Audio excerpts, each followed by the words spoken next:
warahmatullahi wabarakatuh. Perkenalkan, nama saya Rizka Ramadhani, NIM 180306026, kelas peternakan B 2018, di bawah bimbingan Ibu Tati Pidiansari SPTMP. Nah, pada kesempatan kali ini, saya akan membahas mengenai jawaban UAS produksi ternak unggas. Kita langsung bahas jawaban yang pertama. Jawaban soal pertama berkaitan dengan sifat-sifat bangsa unggas. Sifat-sifat bangsa unggas terdiri dari 8 sifat. Yang pertama ada sifat kepala. Nah, sifat kepala ini terdiri dari mulai tipe jengger, warna paru, mata, dan juga cuping telinga. Yang kedua ada tata warna bulu dan tipe bulu. Yang ketiga ada sheng dan pit. Yang keempat ada warna kulit. Yang kelima ada bentuk tubuh, leher, dan juga kom. Yang keenam ada letal abnormalitan. Yang ketujuh ada egg production atau egg karakter. Dan yang ke-8 broody atau mengeram.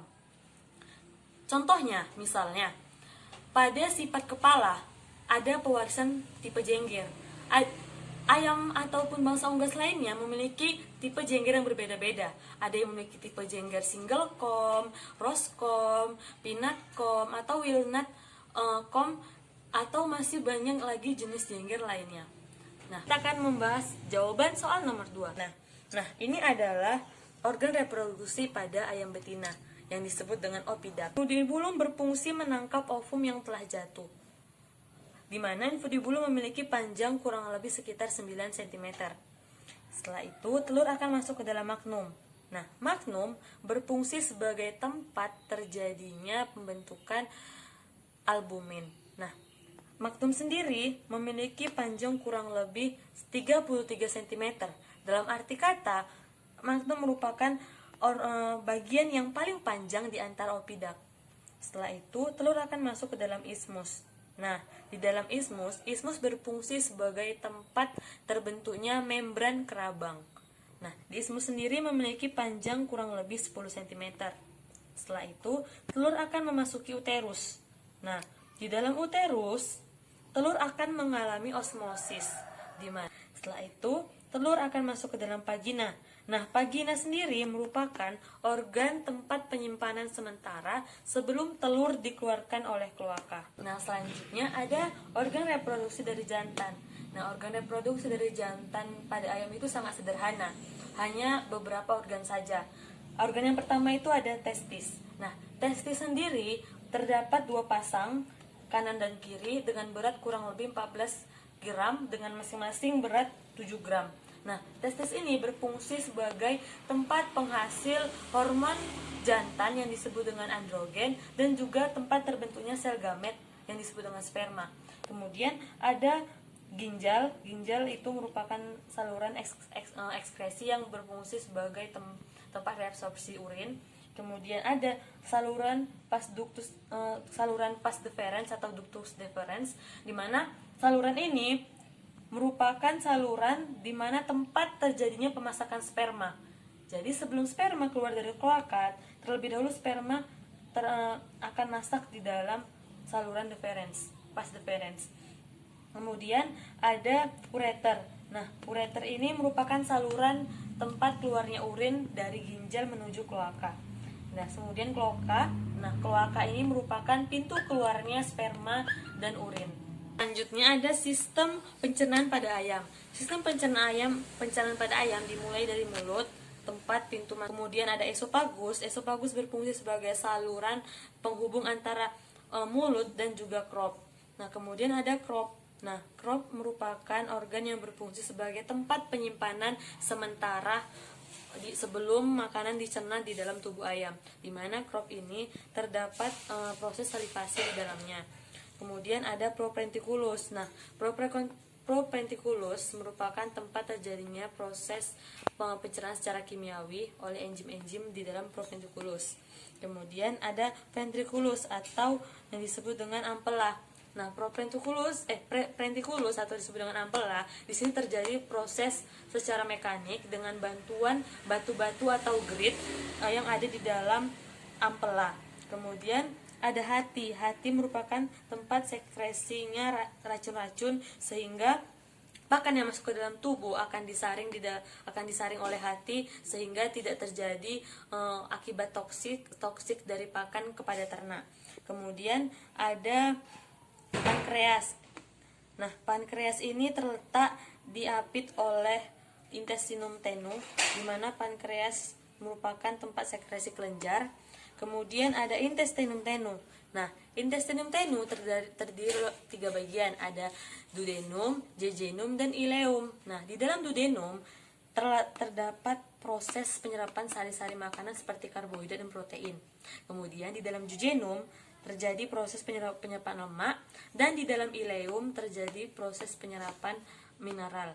Sedangkan di dalam intestinum crassum pada dasarnya hanya terjadi penyerapan air dan mineral. Nah, jawaban nomor 3 mengenai proses terbentuknya telur yang ada di dalam organ reproduksi betina. Nah, telur pertama kali akan matang dan jatuh ke dalam telur dimulai dengan ovum yang akan matang dan jatuh ke dalam infundibulum. Nah, di dalam infundibulum telur tidak terjadi penambahan apapun, dan di dalam infundibulum kuning telur hanya berdiam kurang lebih 10-15 menit. Setelah itu, kuning telur atau yolk akan masuk ke dalam magnum. Nah, di dalam magnum terjadilah sintesis albumin. Nah, di mana untuk mensintesis albumin di dalam magnum, yolk menghabiskan waktu kurang lebih 3 jam lamanya. Setelah itu, telur akan masuk ke dalam isthmus. Nah, di dalam isthmus, yolk akan mengalami sintesis membran kelabang, di mana proses ini terjadi kurang lebih 1,25 jam lamanya. Setelah itu, kuning telur akan memasuki uterus.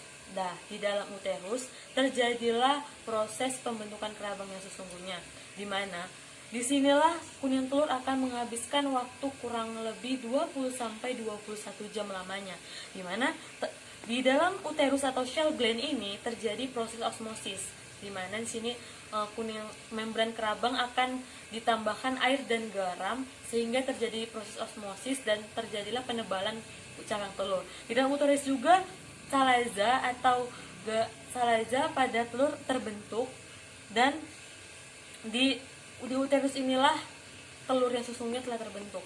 Setelah itu, telur akan memasuki vagina. Di dalam vagina ini, telur hanya berdiam beberapa menit saja sebelum telur keluar melalui kloaka. Jawaban soal nomor 4 itu berkaitan dengan faktor-faktor apa saja sih yang mempengaruhi penetasan itu berhasil. Nah, ada 8 faktor yang mempengaruhi penetasan itu dapat berhasil.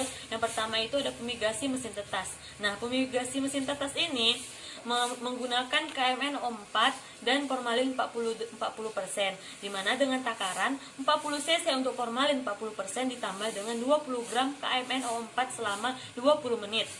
Yang kedua itu ada temperatur pada penetasan. Nah, temperatur pada penetasan pada hari pertama sampai ke-18 temperaturnya itu 99 derajat sampai 101 derajat Fahrenheit. Kemudian setelah hari ke-19 temperatur diturunkan menjadi 97 derajat sampai 99 derajat Fahrenheit. Dan ketiga ada kelembapan penetasan. Nah, kelembapan penetasan pada hari pertama sampai hari ke-18 itu dengan kelembapan sekitar 50-60%. Kemudian pada hari ke-18 hari ke-19 dia dinaikkan menjadi 75%.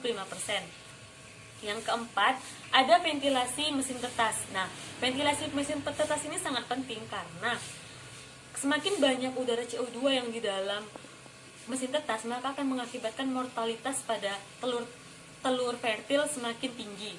Yang kelima, itu ada posisi dari telur selama penetasan. Nah, kemudian jawaban nomor 5, pada umur ke-8 hari telur sudah terbentuk bulu. Kemudian pada hari ke-10 itu sudah paruh dan kuku sudah mulai mengeras. Dan kemudian pada hari ke-13 sudah terjadi penampakan sisik dan kuku. Pada hari ke-16 sisik, paruh, kuku sudah mulai halus dan keras. Kemudian pada hari ke-17 paruh sudah memutar ke arah rongga udara.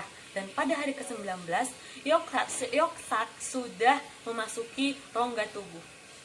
Proses dari sintesis klok itu terjadi dalam sel granula, di mana akan membentuk progesteron. Nah, di mana progesteron tadi akan disekresikan dan dibawa ke dalam hati, kemudian terjadi proses pembentukan estrogen, di mana estrogen tadi akan disekresikan di dalam hati dan membentuk beta lipoprotein yang merupakan salah satu cikal bakal terbentuknya. Kemudian ada sintesis albumin. Sintesis albumin dibantu oleh hormon estrogen, di mana hormon estrogen masuk ke dalam nukleus dan berkolerasi dengan kromosom. Kromosom tadi akan membentuk mRNA dan masuk ke dalam ribosom dan membentuk protein yang menyerupai albumin.